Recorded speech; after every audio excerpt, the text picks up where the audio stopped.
करें। मैं यहां से पढ़ूंगा, आप वहां से रिपीट करेंगे और टेलीविजन पे जो जो लोग हमें देख रहे हैं वो भी हमारे साथ शरीक हो जाए। और आपने ऊंची आवाज में बोलना। बिस्मिल्लाहिर्रहमानिर्रहीम।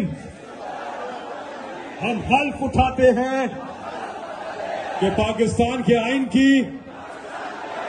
हमेशा पासदारी करेंगे।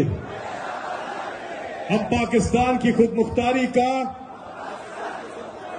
तहफ़्फ़ुज़ करेंगे कि हम कभी भी अल्लाह के सिवा किसी के सामने नहीं झुकेंगे और हम पाकिस्तान की हकीकी आजादी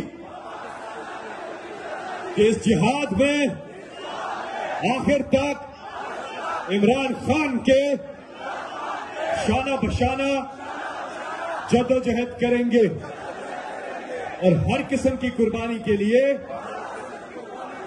तैयार रहेंगे। अल्लाह हम सबका हामी और नासिर हो।